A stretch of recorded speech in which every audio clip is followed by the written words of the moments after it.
தினமும் திஷ்டி சுற்றி போட்டுக்கோங்க. அந்த பழக்கமெல்லாம் உங்களுக்கு உண்டா? தினமும் தடியங்க உடைச்சு தினமும் சொல்கிறாங்க. எனக்கு கொஞ்சம் கூட அச்சமில்லை, அச்சமில்லை, அச்சமில்லை, அச்சம் என்பதில்லை. இச்சகத்தில் உள்ளவரெல்லாம் எதிர்த்து வந்த போதிலும் அச்சமில்லை. எனக்கு அச்சமே கிடையாது கண்ணு.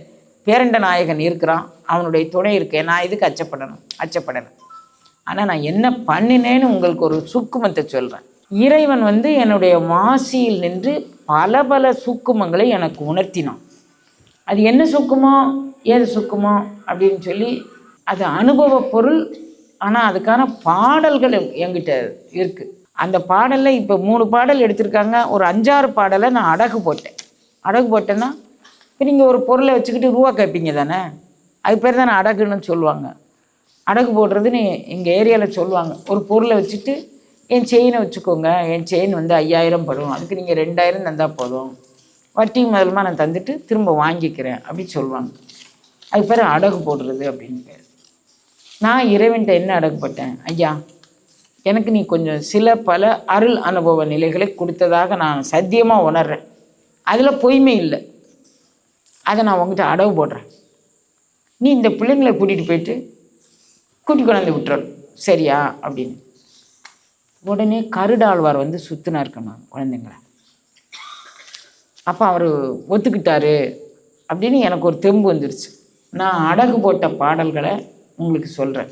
கருடாழ்வார் எனக்கு இந்த தவச்சாலையை வைப்பதிலிருந்து ஒவ்வொரு சின்ன சின்ன காரியம் வரைக்கும் என் கூட நின்று அருள் செய்தார். அப்புறம் வாசி நிலைக்கு யாரை சொல்லுவாங்க அப்படின்னா, நம்மளுடைய ஆஞ்சநேய சுவாமிகளை வாசி நிலைக்கு சொல்லுவாங்க, வாயு பகவான் அப்படிங்கிறதுனால. நான் அங்கே திருக்குளத்தில் அங்கே பாலம் இருக்குல்லப்பா, அதில் போய் அந்த ஆஞ்சநேயரை பார்த்து வணங்குவதற்கு போனேன். ஏதோ ஒரு காரியம் இப்போ யாகம் நடக்குன்னா அங்கே போய் வணங்கிக்குவேன். இங்கே பிள்ளையார் அவர் அங்கே தோட்டத்து அந்த பக்கத்தில் தான் எனக்கு காட்சி கொடுத்தாரு. ஆனால் அங்கே போய் இங்கே இருக்கிறாரு அப்படின்னு இருந்தாலும் எனக்கு காட்சி கொடுத்த இடத்துல போய் அவ்வளோ சோம்பேறித்தனமா அப்படின்னு அங்கே போய் கும்பிட்டுட்டு தான் நான் செய்வேன். அப்போது அங்கே போய் வணங்க போனேன். அங்கே வணங்க போகும்போது, நீ வாசிநாதன் தானே, என் வாசியில் நின்று நீ எனக்கு எத்தனையோ அனுபவம் கொடுத்தலாம், அதை அடகு போடுறேன், என் பிள்ளைங்களை நீ கூட்டிகிட்டு வந்துடணும் அப்படின்னு சொன்னேன். உடனே ஆஞ்சநேயர் வந்துட்டார் கண்ணே. இந்த இடத்துல ஆஞ்சநேயர் வரமாட்டார். அப்போ ஆஞ்சநேயர் வந்துட்டார். அப்போ அவர் கூட்டிகிட்டு போகிறாருன்னு எனக்கு ஒரு ஊறுதலாயிட்டு.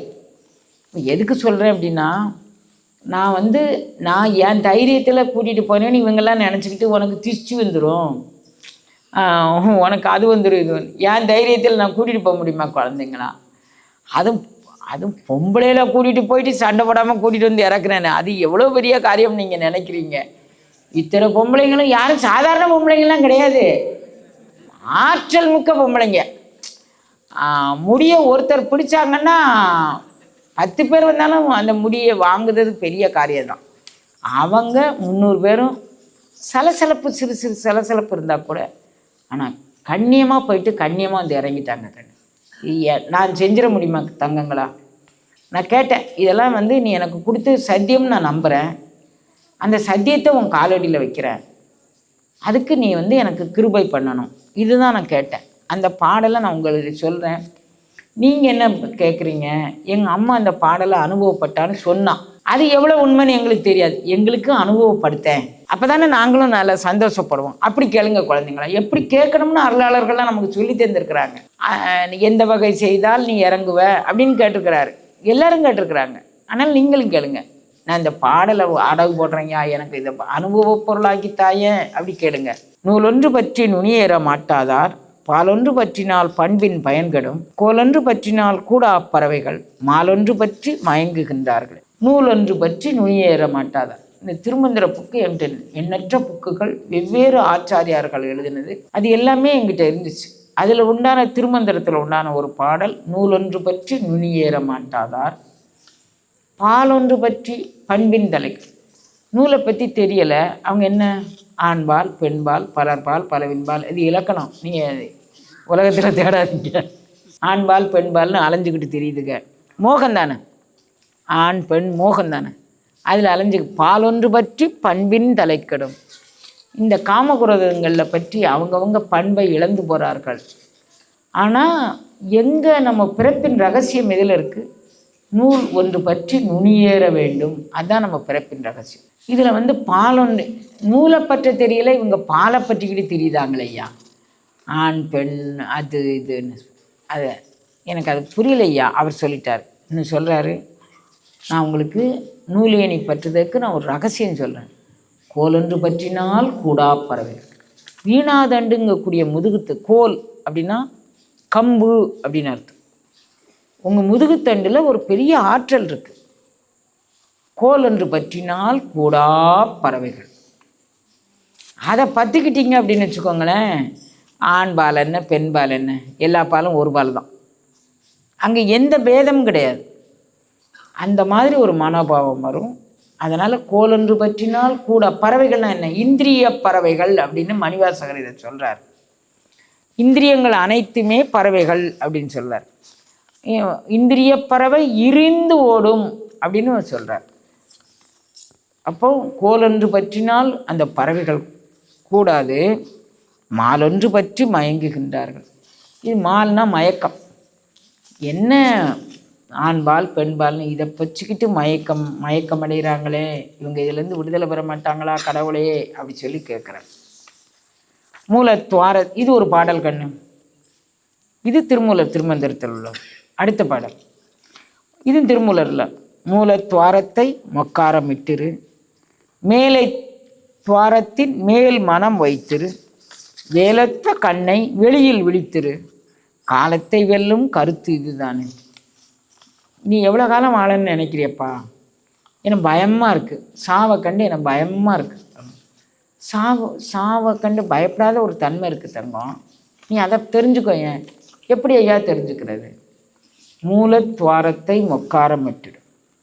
இப்போ அம்மா உட்காந்துருக்கேன் பாருங்கள், இந்த உட்காந்துருக்கதே மூலத்வாரத்தை மொக்காரமிட்டிருக்கேன் பாருங்கள். கால் நான் உட்காந்த நேரத்துலேருந்து அசைஞ்சிருக்க மாட்டேன்னு நான் நினைக்கிறேன். நீங்கள் பார்த்துருப்பீங்க. இந்த கால் குதிங்கால் இருக்குல்லப்பா, குதிங்கால ஜெனிட்டலில் இருக்கிற மாதிரி உங்கள் ஆசனம் அமையணும். ஆண் பெண் இருபாலருக்கும் வஜ்ராசனம் அது சரியாக இருக்கும். மூலத்வாரத்தை மொக்காரமிட்டிரு. அப்போ அந்த ஜெனிட்டல் பாதையை நீங்கள் அடைச்சிக்கணும். அடைச்சிட்டு மேலை துவாரத்தில் மனம் வைத்து உங்களுடைய கவனம் முழுசு. இதை பலரும் பலவிதமாக சொல்கிறாங்க கண்ணு. மேலை துவாரத்தில் மனம், மேலை துவாரத்தில் எப்படி மனம் வைக்கிறது? தொட்டே இருமின் துரியத்தை அப்படின்னு சொல்கிறார். நீ அங்கே எங்கே பராக்கலாம். ஏம்மா இரு, நான் வந்துட்டேன். எங்கேப்பா போகிறேன்? அடுப்பில் பால் வச்சுருந்தோம்ல. ஏம்மா இரு இரு இரு நான் வந்துட்டேன். என்ன பீரோ திறந்து போட்டு வந்துட்டோம்ல. ஏம்மா இரு இரு இரு கேஸ் க்ளோஸ் பண்ணனா ஓப்பன் பண்ணணும் தெரியலை. மேலை துவாரம் அப்போ இது க்ளோஸ் பண்ணியே இருந்தாலும் ஓப்பன் பண்ணியே இருந்தாலும் உங்களுக்கு அது ஊறு விளைவிக்காத ஒரு தன்மையை இறைவன் செஞ்சிருவா முட்டிக்கலாம். நீங்கள் மேலை துவாரத்தில் மனம் வைத்திருந்தால், மூலத்துவாரத்தை மொக்காரம் இட்டிருந்தால் கட்டாயம் உங்களுக்கு எந்த இடர்பாடும் வராமல் காப்பது அவன் கடமை. அவன் கடமை கண்ணு. நான் உங்களுக்கு இதை ஒரு வாரமாக இந்த செய்தியை சொல்ல வந்தவங்ககிட்டலாம் சொல்ல எனக்கு மனம் ஆற்றாமல் தீரலை. இப்போ உங்கள்கிட்டையும் சொல்கிறேன். இதில் விடுபட்டு போனவங்க இருப்பீங்க. நம்ம வீட்டில் 2 பூனைக்குட்டி இருக்குது. அந்த பூனைக்குட்டிக்கு நம்ம அன்பர் இது போடுறாரு. ஏதோ அதுக்கு என்ன பிடிக்குமோ அதை வாங்கிட்டு கொடுக்குறாரு. அந்த பூனைக்குட்டி போன பிறவியில் பெரிய செல்வந்தன் வீட்டு பிள்ளையாக பிறந்திருக்கும் அப்படின்னு நான் நினைக்கிறேன். ஏன்னு கேட்டிங்கன்னா, அவங்களுக்கு நீங்கள் பால் ஐட்டம் எது போட்டானாலும் அந்த பால் ஐட்டத்தில் அவங்க இந்த இவ்வளோ தான் சாப்பிடுவாங்க மொத்தமே. அதில் அவங்களுக்கு என்ன பிடிச்சிருக்கோ அதை தான் சாப்பிடுவாங்க. எல்லாத்தையும் எடுத்துக்க மாட்டாங்க. போட்டால் அப்படி கொஞ்ச நேரம் பார்ப்பாங்க. அது போக்க ஏப்பா கட்டையை தூக்கி நீ இதை போட வந்துட்டியான்னு நம்மளை வர ஒரு முடிச்சு போங்கன்னு.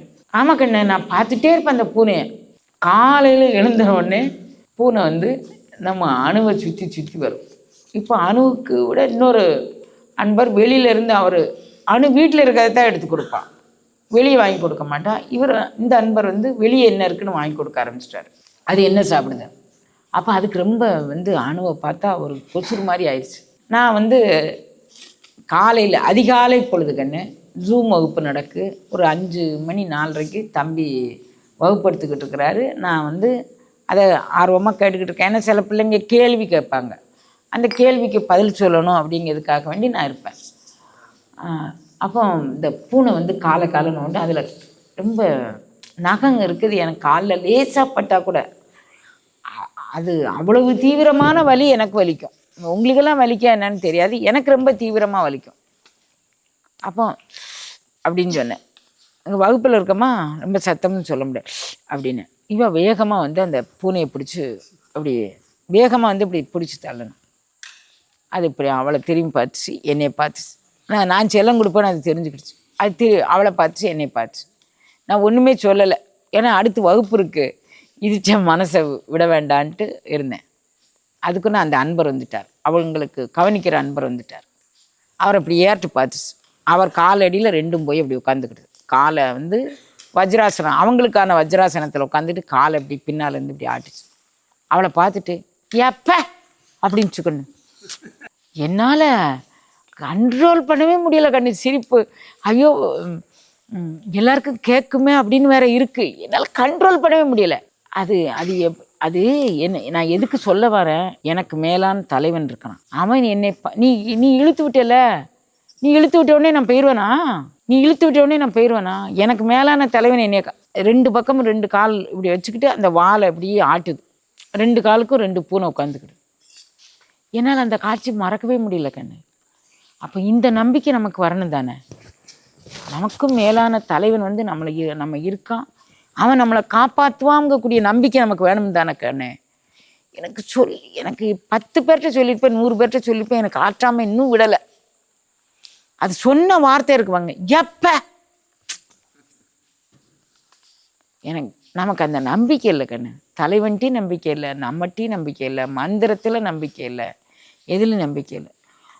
உண்மையிலேயே நான் சொன்னோம்னா அது நீங்கள் வேற நான் வேற அப்படின்னு கண்ணே தெரியல கண்ணு. படிக்கிறேன், உங்கள் தலைவனை நம்பிங்க படிப்பீங்க, காதே கேட்கல கண்ணு. நீங்கள் பேசுறதுக்கு பதில் சொல்கிறேன்.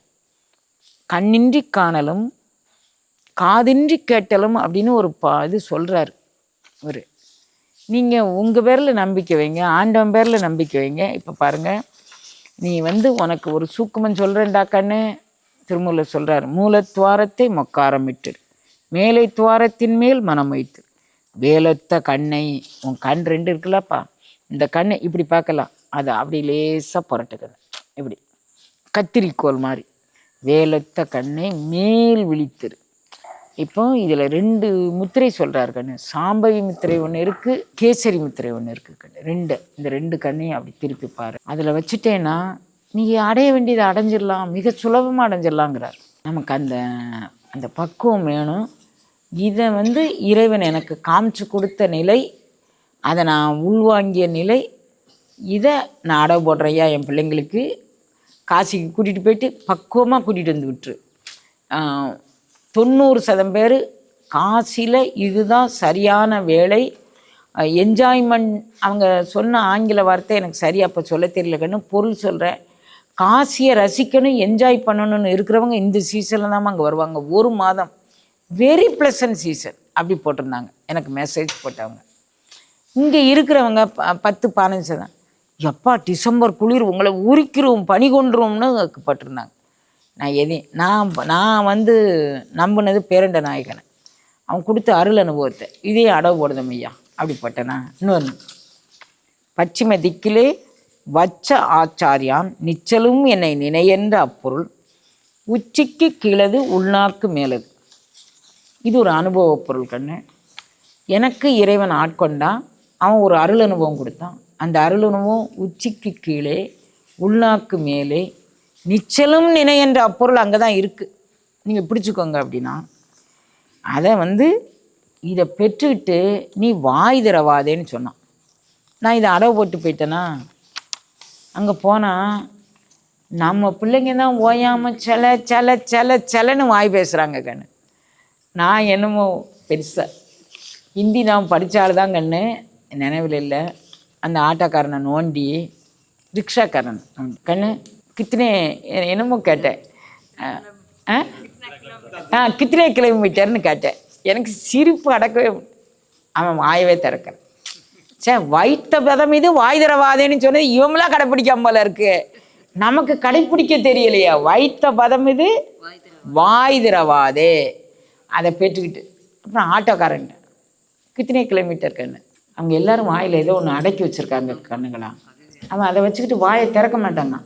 நம்ம ஏன் நமக்கு இறைவன் ஒரு பதம் கொடுத்துருக்காமல்ல, நமக்கு வந்து மேல் எண்ணத்தில் ஒட்டிகிட்டு இருக்க பையன் வாயை திறந்தா செல செல செல செலன்னு இதுக்கா நமக்கு வாய் இருக்கு, வைத்த பதம் இது. சரி அதை விடுங்க. எங்கே போனேன்? கல்கத்தா போனோம்ல. அப்போ போகும்போது கல்கத்தா போனோடனே கல்கத்தாவில் வந்து ரொம்ப அற்புதமான எனக்கு மறக்க முடியாத நிகழ்வு என்னென்னா, காசிப்பூர் தோட்ட மாளிகை இங்கே தான் இருக்குன்னு நம்ம பையன் இங்கே வேலை பார்த்த பையன் அவன் வந்து என் பேரில் லாங்குவேஜ் ப்ராப்ளம் எதுவும் தெரியாது. அவன் வங்கத்து பையன், நம்ம இங்கே தமிழாள்.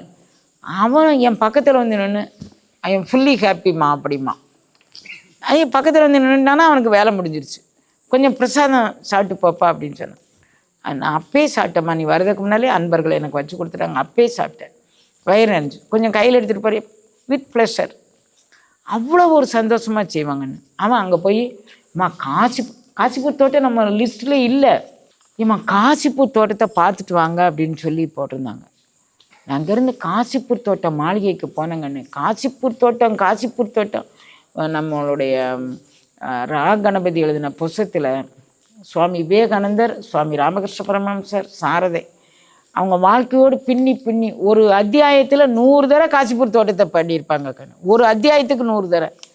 அந்த மாளிகை வந்து எனக்கு கனவுல நின்ற இடம். நான் போய் அந்த ஒரு மரத்தடியில் போய் உட்கார்ந்தோடனே என்னால் கண்ட்ரோல் பண்ணவே முடியல கண்ணு. என்னை வேடிக்கை, நான் எங்கேயாவது அழுதது கூட நான் ரகசியமாக அழத்தான் விரும்புவேன். இறைவன்ட்டுக்கு அழுதது கூட எல்லோரும் முன்னாலேயும் அழ விரும்ப மாட்டேங்க. அங்கே போய் உட்கார்ந்தோடனே எனக்கு கண்ட்ரோல் பண்ண முடியாத ஒரு அழுகை வந்துச்சு. இருந்தாலும் கண்ட்ரோல் பண்ணிக்கிட்டேன். அம்மா ஏதாவது சொல்லுங்கள், நீங்கள் மந்திர ஜபம் சொல்லுங்கப்பா, நான் அது கூட வந்து கலந்துக்கிறேன் அப்படின்னு. நம்ம மந்திர ஜபம் முடிஞ்சிச்சு. அந்த இங்கே போனாங்க அம்மா, அங்கே ஆரத்தி காட்டுறாங்க, அங்கே போனோம். அங்கே மாடிக்கு போனோம். மாடியில் வந்து மகராஜ் சுவாமிகள், நம்ம சங்கத்தில் 2 மகராஜ் இருக்கிறாங்க கண்ணு. மகராஜ் அப்படின்னு சொன்னால் அதுக்கான பொருள் சொல்கிறேங்கண்ணே. ஸ்ரீ ஸ்ரீ ஸ்ரீ ஸ்ரீன்னு, ஸ்ரீங்கிறது மகாலட்சுமியோட இதில், ஸ்ரீங்கிறத 1 கோடி தர சொல்கிற பலனா அந்த அருள் அனுபவம் பெற்றவங்கள ஒரு தர மகராஜ்னு சொன்னான். நம்ம சங்கத்தில் 2 மகராஜ் இருக்கிறாங்க. 2 மகராஜும் போய் என்ன பேசுனாங்கன்னு எனக்கு தெரியல. நேராக என்னை கொண்டு போய் அம்மா சமாதியான இடத்துக்குள்ளே கொண்டு விட்டுட்டாங்க. நான் வந்து இவங்ககிட்ட உங்களுக்கு மந்திர செய்தி சொல்கிற மாதிரி எனக்கு வாய் இப்போ இல்லை தங்கங்களா, இப்போ நீங்கள் மந்திரம் சொல்லுங்கள், நான் மந்திர செய்தி சொல்லேன்னு. அங்கே போனால் அங்கே அம்மா இடத்துக்கு கூட்டி போயிட்டாங்க. எனக்கு அப்படியே மேல் காலெலாம் வெட்டன்னு நடுங்குது. எனக்கு என்ன பண்ணேன்னு தெரியல. வாய் திறவாதே அவ்வளோதான் கண்ணு.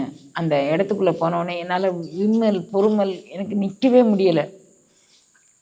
ஓன்னு அழுதுட்டேங்கண்ணு.